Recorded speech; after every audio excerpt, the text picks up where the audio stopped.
Hello दोस्तों, स्वागत है आपका एक बार फिर से मेरे YouTube चैनल एग्ज़ाम एम में। तो जैसा कि आप जानते हैं, कल हमने इस टॉपिक को स्टार्ट किया था, दैट इज़ महत्वपूर्ण धातुएं एवं उनके यौगिक। ये जो महत्वपूर्ण धातु थी, इसमें हमने सबसे पहली जो धातु पढ़ी थी वो थी क्या? Sodium, that is Na।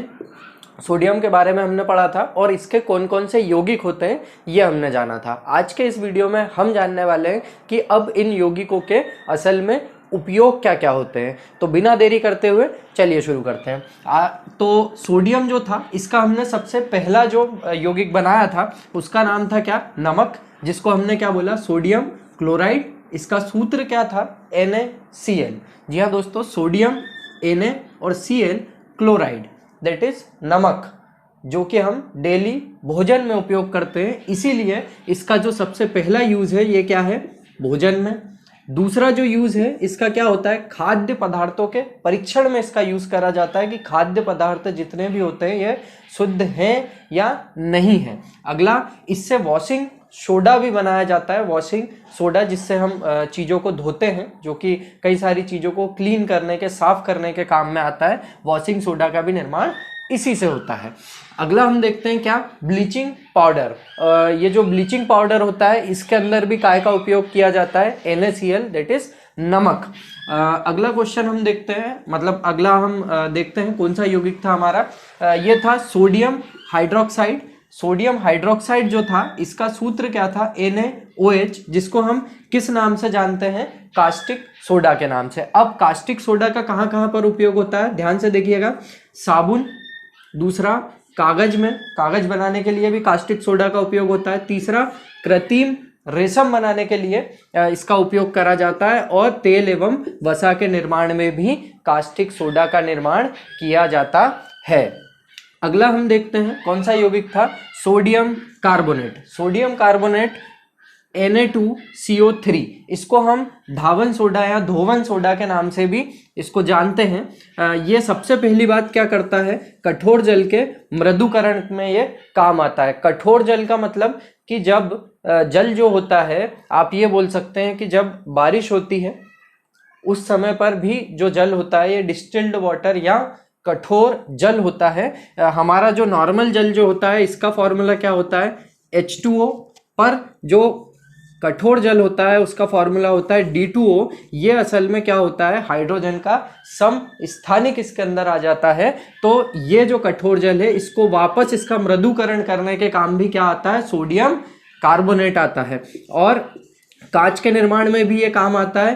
Paint, जिससे हम पोतते हैं, जिससे हम रंगते हैं, ऐसे वाले पेंट को बनाने के काम भी ये आता है। और आखिरी में वस्त्रों के निर्माण में भी ये काम आता है। अगला हमारा यौगिक हमने पढ़ा था सोडियम बाइकार्बोनेट। देखिए, ये जो धावन सोडा है या धोवन सोडा जिसको हम बोलते हैं, ये क्या है? Sodium carbonate. और जब ये सोडियम बाइकार्बोनेट हो जाता है तो ये क्या हो जाता है? Baking soda. अब इसके नाम से ही हमारे को क्या चीज पता चल रही है कि ये खाना बनाने के काम भी आता है, बेकिंग सोडा। इसका जो मेन यूज है वो क्या है? ये एंटीसेप्टिक के जैसा भी काम करता है। ये रोगाणु रोधक होता है, ये एंटीसेप्टिक होता है। दूसरा, अग्निशामक यंत्र के अंदर भी ये काम आता है। ठीक, ये जो हमारे आग बुझाने के जितने भी यंत्र होते हैं, इसके अंदर भी सोडियम बाइकार्बोनेट कुछ मात्रा में डला हुआ होता है। आगे पेस्ट्री, सभी को बहुत पसंद है, पेस्ट्री बनाने के काम ये आता है। और केक के निर्माण में भी सोडियम बाइकार्बोनेट काम आता है। इसी के कारण जो पेस्ट्री और केक है उसके अंदर एक फुसफुसापन, एक फूला हुआ जो केक जो आता है, पेस्ट्री जो होती है, ये बन पाती है।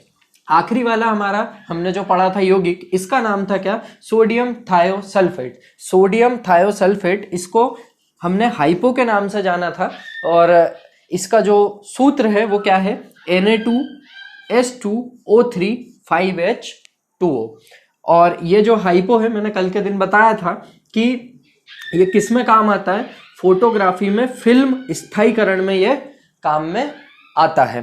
क्या होता था कि पहले जो फोटोग्राफी करी जाती थी, एक फिल्म के ऊपर करी जाती थी। एक इसकी एक परत होती थी जिसके ऊपर से फिर इसको अगले परत के ऊपर, आप ये बोल सकते हो कि ऐसे कागज के ऊपर इसको छापा जाता था कि जो हमारे को फोटो के रूप में प्राप्त होता था। तो उस पे इसका स्थायीकरण में सोडियम थायोसल्फेट काम में आता है। और आखिरी इसका अगला जो यूज है वो क्या है, जल में मिश्रित क्लोरीन को दूर करने में ये काम आता है। जल में जब भी क्लोरीन मिक्स हो जाती है तो ये सोडियम थायोसल्फेट से हम उसको अलग कर सकते हैं।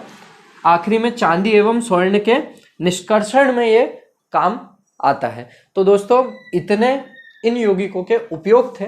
यहाँ से बहुत सारे प्रश्न पूछ लिए जाते हैं बार बार। फॉर एग्जाम्पल कि सोडियम का ऐसा कौन सा यौगिक है जो एंटीसेप्टिक के रूप में काम में आता है, तो ये कौन सा आता है, सोडियम बाइकार्बोनेट। इसके बाद में केक और पेस्ट्री के निर्माण में कौन सा यौगिक काम में आता है सोडियम का, तो सोडियम बाइकार्बोनेट आता है। ऐसे ही वॉशिंग सोडा बनाने के लिए हम किस चीज का उपयोग करते हैं, नमक का उपयोग करते हैं, सोडियम क्लोराइड का उपयोग करते हैं। ध्यान रखिएगा दोस्तों, जब भी आप एग्जाम देने के लिए जाते हैं तो आपका यही डाटा वहां पर एग्जाम में काम आता है, ना कि आपने जो कहानी और किस्सों के रूप में जो सुन के रखा है वो चीजें काम आती है। कहानी और किस्से ये सब कहानी के तौर पर पढ़ाई को करना, ये सब मैं मानता हूँ बहुत सही होता है, अच्छी बात है, सभी को करना चाहिए। पर सत्यता यह है कि जब भी आप एग्जाम देने के लिए जाएंगे तो आपको सीधा सीधा डाटा ही काम आना है। इसीलिए आप इसको सीधा याद रखने की कोशिश करें। और यहाँ पर मैं आगे भी आपके लिए ऐसे ही वीडियो लाता रहूँगा। हमारा जो अगला इसका अगली जो श्रृंखला होगी, इसके बाद में अगला जो तत्व हम पढ़ने वाले हैं वो है एल्यूमिनियम। तो इसका वीडियो भी आपको जल्द प्राप्त हो जाएगा। इसे लाइक, शेयर और सब्सक्राइब करना बिल्कुल ना भूलें। धन्यवाद।